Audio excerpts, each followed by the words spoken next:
olhar para trás e dizer que vamos agora olhar para frente, ou seja, olhar para frente sem se esquecer do passado. Eu fico extremamente decepcionado e frustrado praticamente quando eu vejo alguns jovens que não têm orgulho do país que têm, nem dos erros que têm, nem da história que têm, jovens com complexo de inferioridade, de se achar pequeno. E eu pergunto, se essas pessoas todos os dias falam tão mal deste país, deste governo, por que não mudam para Guiné-Bissau? Ninguém fala, só tem 10 anos, mas está com bengala. Trocamos os giz por armas e balas. Este é o país que parece senzala. O povo é que manda, mas não tem palavras. Luta por ela se querem mudança brada. O ensino é podre, o hospital é podre. O ocidente ri vendo o meu povo pobre. Lançaram um feitiço, mas nada mudou. Mas uma luz fundiu, uma lâmpada vazou. Como posso falar bem de um país sem futuro? Que para seres deputado basta tu seres burro. Doutorados sem diploma, nosso povo já não sonha. Às vezes afirmar que sou guinense dá vergonha. Guiné-Bissau em 7 minutos. Numa primeira fase, futebolista brasileiro Adriano Imperador. Na segunda fase, Fábio Paim, a eterna promessa. Quando falamos da Guiné-Bissau, devemos ter sempre em consideração o facto deste, mesmo sendo um território pequeno, tem uma população muito diferente entre si. Por outras palavras, o país é caracterizado pela diversidade, pela existência de vários grupos étnicos, todos estes com as suas culturas, costumes e línguas, dialetos. Independente desde 1973, Portugal é que só reconheceu após o 25 de abril de 1974. A Guiné-Bissau conheceu duas fases, antes, durante e após a sua independência.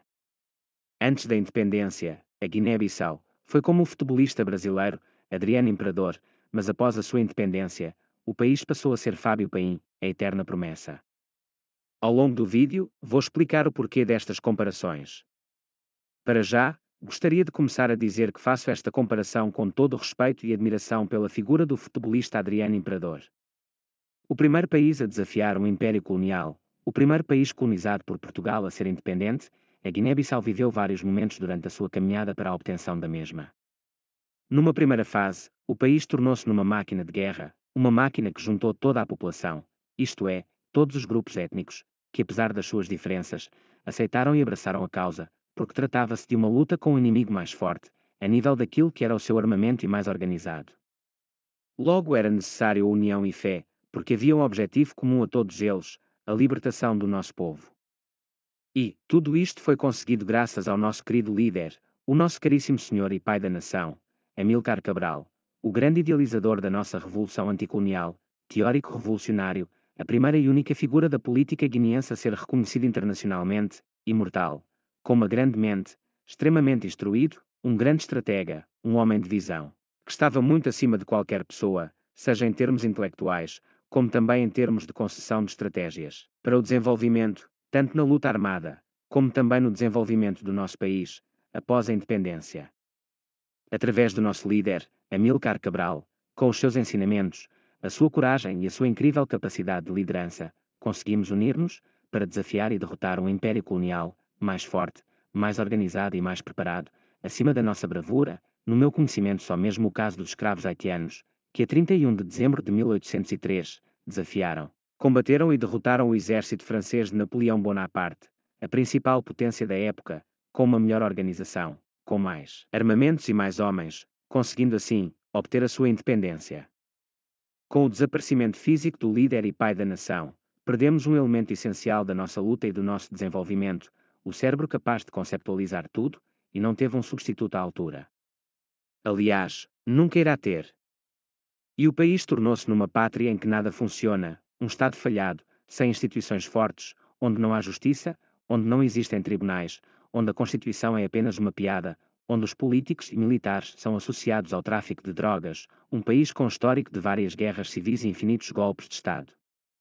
Tudo isto porque perdemos o nosso pai, a pessoa que mais se preocupou conosco, não conseguindo lidar bem com essa perda até os dias de hoje.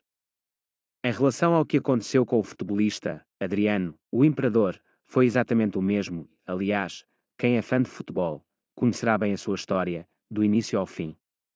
Formado no Flamengo, foi visto durante anos e anos, como sendo o futuro da seleção do Brasil e o próximo grande talento a se ingrar na Europa, devido ao facto de este ser um futebolista forte, com uma técnica incrível e um pé esquerdo capaz de marcar golos de todos os tipos e feitios. Ao longo da sua carreira, este futebolista conquistou vários fãs, por todo o Brasil e também pela Europa, não só pelo futebol praticado, mas também pela pessoa que era, mas tudo mudaria com a morte do seu pai, o seu grande apoio, a pessoa que mais o motivava para praticar o seu desporto favorito. Com a morte do seu pai, o Adriano Imperador tornou-se numa pessoa completamente diferente, perdendo totalmente o prazer de praticar o futebol e passou por uns maus bocados, não conseguindo recuperar da perda do seu pai, tal como acontece com a nossa terra a Guiné-Bissau. Relativamente à comparação da Guiné com o futebolista Fábio Paim, se deve principalmente pelo facto de este ter sido visto como uma grande promessa do futebol mundial, devido às suas qualidades futebolísticas, demonstradas durante a sua formação no Sporting Clube de Portugal, mas apenas de reconhecidas qualidades, nunca conseguiu atingir o patamar pelo qual todos esperavam. Quando me lembro deste futebolista, recordo-me principalmente de uma entrevista feita ao Cristiano Ronaldo, um dos melhores jogadores portugueses de todos os tempos, onde este afirmou o seguinte: se as pessoas pensam que eu sou bom, esperem até ver o Fábio Paim, o que acabou por despertar ainda mais curiosidades em relação ao futebolista. O que aconteceu com este futebolista compara-se exatamente àquilo que é Guiné-Bissau, um país conhecido por ser um território pequeno, mas corajoso, que mesmo sendo pequeno, conseguiu formar uma máquina de guerra para enfrentar e derrotar o Império Colonial Português. Com isso, o país acabou por despertar atenção e curiosidades de outros países, pela forma como, mesmo sendo uma região pequena, com poucas pessoas, foi capaz de se juntar, organizar, enfrentar e derrotar um inimigo muito mais forte, mais organizado e mais bem preparado para um conflito armado. Através desse ato heroico, o país atraiu uma grande quantidade de profissionais europeus, nomeadamente os países escandinavos, como a Suécia e a Noruega e também a China e do Leste, a URSS, através de uma ajuda substancial, para ajudar nos projetos que visavam o desenvolvimento nacional. Com essas ajudas, o país apostou numa política de industrialização, na qual se destacaram fábricas de montagem de carros e de fábricas de transformação de alguns produtos agrícolas. Mas, com o passar dos anos, apenas confirmamos a ideia de que, tal como o Fábio Paim, somos e sempre seremos a Guiné-Bissau, a eterna promessa. Gostaste do conteúdo aqui abordado e queres ver mais? Subscreve-te ao meu canal, Guigui Sincero, partilha com os teus amigos e juntos vamos mudar o pensamento dos guineenses. Está na hora da mudança.